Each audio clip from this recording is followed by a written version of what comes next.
I'm Jagir. In today's video, we're going to talk about crypto adoption, the adoption cycle. How early is this technology, or how evolved is this technology, and how does that correlate to the opportunity when it comes to funding your retirement, making some really good gains in different cycles of the market? So that's what we're going to talk about today. And Bitcoin being the big brand of cryptocurrency, is the one that's in the news, the one that most people enter knowing and then get to know others.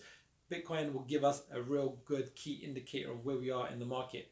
Now, if you like today's video, hit the like button, subscribe, hit the bell notification.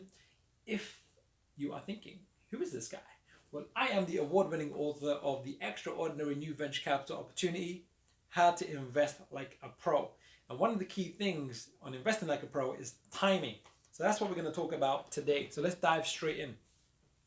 So this is one of the most, let me bring out the laser so I can make it really, really clear.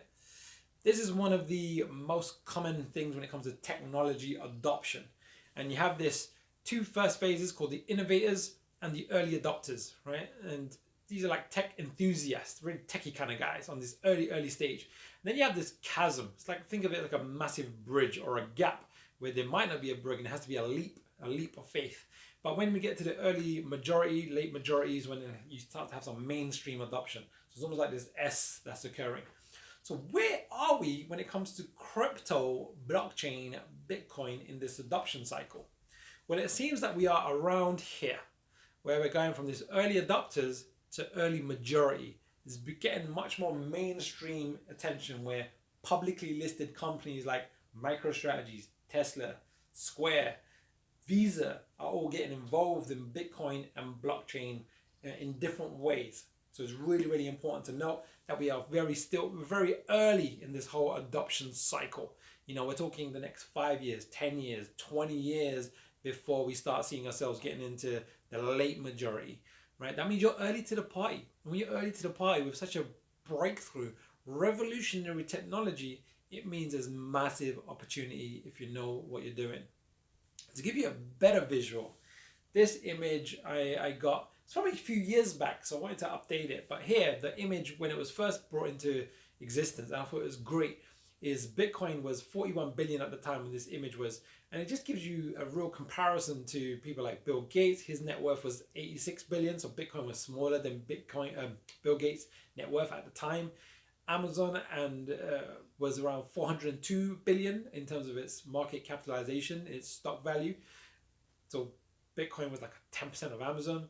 Apple was 730 billion. So again, it was much tinier. So if we just get up to speed and go, where is Bitcoin today, give or take? Well, Bitcoin is over $1 trillion in market cap. So now it's around here. So you can see it's grown. Like the size of Bitcoin, if you just imagine the pink bubble is now this size, give or take, around this size. And why is it growing? Well, when this image was put together, the total market capitalization of gold, as in all the money locked into gold in different forms, was around $8.2 trillion.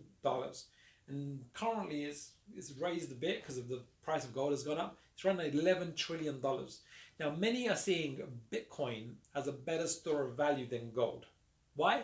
Because 2 to 3% of gold is mined every year. Extra gold is mined every year, which has an impact on the price. And gold is, in essence, even though it's a pretty rock for many, but it's a dumb rock. It doesn't do anything other than store value. Whereas Bitcoin, there's a fixed supply of Bitcoin, first of all, whereas gold, you can mine more. Bitcoin is programmable, and you can transport it at the speed of light anywhere in the world. So if you wanted to move $1 million worth of gold, it's very cumbersome, very hard, and very expensive. Moving $1 million worth of Bitcoin anywhere around the world within 5 minutes is easy and cheap in comparison, and you can program it to do very smart things. So now people are seeing, okay, if I had a choice between Bitcoin as my store of value and gold as my store of value, actually gold on average increases 2 to 15% every year. Bitcoin for the last decade has been increasing 200% on average compounded every year. So it has much better properties than gold. So it's a better store of value. So money tends to move from a weaker source to the better source, right? And that happens over time. You know, think of it logically. If you remember Blockbuster videos, you know, okay, it's not money, but it's a product. And then all the energy moved to Netflix, right? Netflix, why? because it was a better source of entertainment, data, more convenient, cheaper, more access, and so on and so forth. It's the same with Bitcoin. Money is now flowing to Bitcoin because people are seeing it as a better store of value. So there you have it. Where are we in the adoption cycle? We are very early, very early. This early stage of this S curve. So rather than just getting into the hype of this current bull run in 2021, leverage it as much as you can, make some really good returns, minimize your downside with proper risk management. But now start to think about the bigger picture, the next 5 years, 10 years. Most people underestimate or overestimate what they can do short term and underestimate what they can do long term. And if you get that long term picture in your mind, it is an absolute game changer. It will give you peace of mind, but the returns you can make is on a different level. If you like today's video and really learning about where are we in the adoption cycle of cryptocurrency, Bitcoin, blockchain is all connected and interconnected, hit the like button, subscribe, hit the bell notification, because I want to bring you these daily nuggets of wisdom so you can really get the concept of what's happening, how to get involved, and why you should possibly consider getting involved. And if you want to speed up your learning curve, I've actually created the Crypto Masterclass, how to fund your retirement. And I cover this in a lot more depth and everything in one go, so you can really get kind of like it's just the masterclass. Like get up to speed so you can really start acting in the way that you want with confidence so you can get the understanding. All right, I will see you soon in one of my future videos.